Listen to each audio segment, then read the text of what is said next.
बघा, तुकाराम महाराजांचा 61वा अभंग आहे.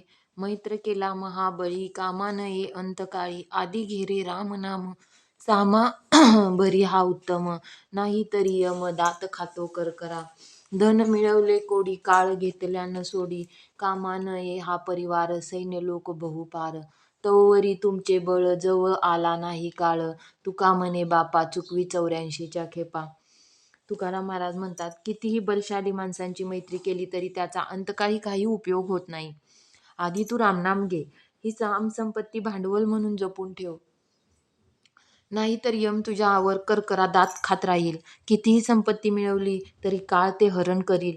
तुझा परिवार मोठा असेल, मोठे सैन्य असले तरीही उपयोग नाही. काळ येत नाही तोपर्यंत तू तुझा अहंकार मिरवशील. तुकाराम महाराज म्हणतात, ईश्वर भक्तीने तू जन्म मरण्याच्या फेऱ्या चुकव. या अभंगामध्ये तुकाराम महाराज म्हणतात की आपण कितीही संपत्ती जमा केली तर अंतकाळी काय होणार आहे ते आपल्या काही कामाची नाही. म्हणजे काय तर ती इथंच राहणार आहे. आणि जर तू रामनाम घेऊन नाम संकीर्तन केलं तर तेच तुझं काय आहे, नाम हेच संपत्तीचं भांडवल आहे.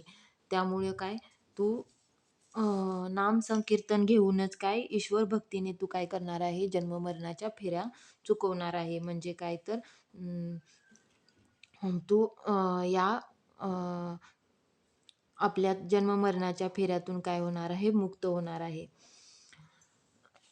62व्या अभंगात म्हणतात तुकाराम महाराज, सुख पाहता जवा पाडे, दुःख पर्वता एवढे, धरी धरी आठवण मानी संतांचे वचन, नेले रात्रीने ते अर्थ, बाळपण जरा व्याध, तुका म्हणे पुढा घाना, जुंती जसी मुडा. संसारातील सुख अल्प आहे पण दुःख फार मोठे आहे, याची आठवण ठेवून संत वचनाप्रमाणे वाग, असे तुकाराम महाराज आपल्याला म्हणतात. माणसाचे अर्धे आयुष्य झोपण्यात, अर्धे आयुष्य बालपणात, तर काही आजारपणात आणि पुन्हा जन्म मरणाच्या चक्रात माणूस गुंततो. म्हणून तुकाराम महाराज म्हणतात की संत वचनाची आठवण ठेवून तू वाग. म्हणजे तुझं आयुष्य काय होईल, सार्थक होईल.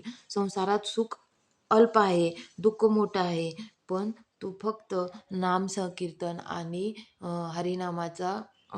हरिनामाचं नाम जर मुखात ठेवलं तर काय होणार आहे, तू या 84 लक्ष योनीतून काय होणार आहे, मुक्त होणार आहे. म्हणजे मरणाच्या फेऱ्या तुझ्या काय होणार आहेत, चुकणार आहेत. कानडीने केला मराठा भ्रतार, एकाचे उत्तर एका नये, जैसे मज नको करू कमळापती, देई या संगती सज्जनाची, तिने पाचारिले इलबा म्हणून, एरुपळे आन झाला आता, तुका म्हणे रायराजे विच्छिन्न, तेथे वाडेसीन सुखापोटी. कानडी स्त्रीने मराठी माणसाशी लग्न केले, त्यामुळे त्यांचे एकमेकांना बोलणे कळत नाही. हे कमळामती, तशी माझी अवस्था करू नको. संत संगतीने मला परमार्थाचा मार्ग दाखव. कानडी स्त्रीने इल्बा म्हणत पतीने बोलवले, परंतु पतीला वाटले की आपणास बाबा म्हणत शपथ घालते, म्हणून तो तिच्यापासून दूर पळू लागला. तुकाराम महाराज म्हणतात, जे विसंगत तिथेच दुःख वाढते. बोलायाचा त्यासी नको संबंध मानसी, जया घडली संत निंदा, तुझ विसरूनी गोविंदा, जळो त्याचे तोंड नको दृष्टी पुढे भांड, तुका म्हणे देवा तया दुरी, मज ठेवा. दुर्जनाशी बोलण्याचा विचार माझ्या मनात येऊ नये. हे गोविंदा, जो तुला विसरून संत निंदा करतो त्याचे तोंड जळो, असा भांडखोर माझ्या दृष्टीसमोर नको. तुकाराम महाराज म्हणतात, हे देवा, अशा दुर्जनापासून मला लांब ठेव.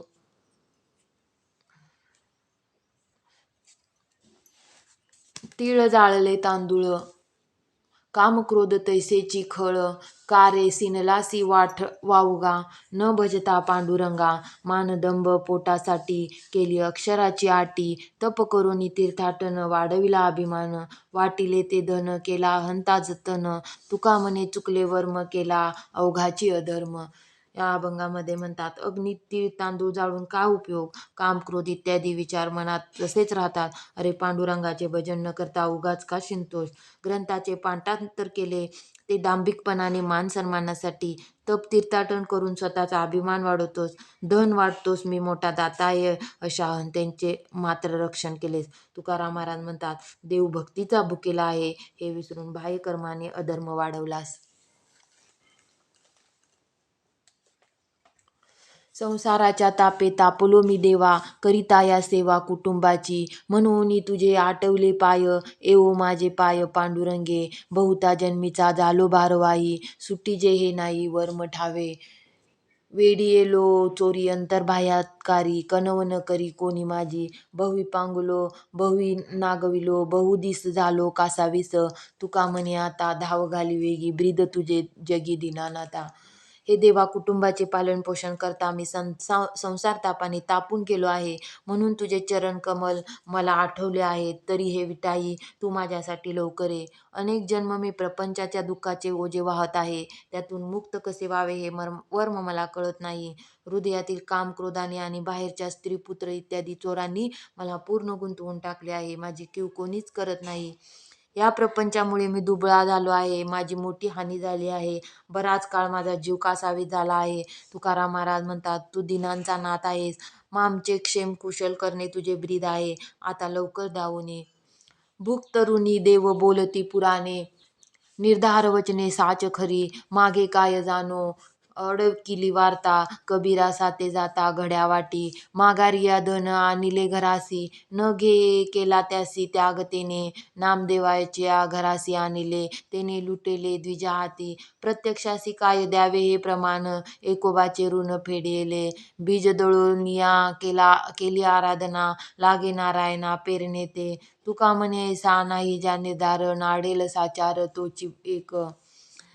देव भक्ताचा ऋणी आहे असे पुराणात वर्णन केलेले आहे. ही वचने खरी करून दाखवणार ना. मागे काय झाले हे माहीत नाही. मी काही कथ्या ऐकल्या आहेत. भक्त कबीर कपडे विकावयास बाजारात जाताना त्यांनी लोकांचे दारिद्र्य पाहिले आणि ते कपडे त्यांनी त्यांना वाटून टाकले. त्या कपड्यांची किंमत कबीराच्या घरी देव घेऊन आले, पण कबीराने ते पैसे घेतले नाहीत. तसेच संत नामदेव महाराजांच्या घरी देवाने धन आणले, परंतु त्यांनी ते द्विजांना वाटून टाकले. प्रत्यक्षात या गोष्टी घडल्या आहेत. त्याला दुसरे प्रमाण देण्याची काय जरुरी आहे. संत एकनाथ महाराजांच्या भक्तीचे ऋण फेडण्यासाठी देव त्यांच्या घरी खंड्याच्या रूपाने आले आणि सर्व कामे केली. भानदास महाराजांच्या शेतात पेरायचे बियाणे दळून संतांना भोजन दिले, म्हणून देवाने त्यांच्या शेताची पेरणी केली. तुकाराम महाराज म्हणतात, देव हा भक्तांचा ऋणी आहे.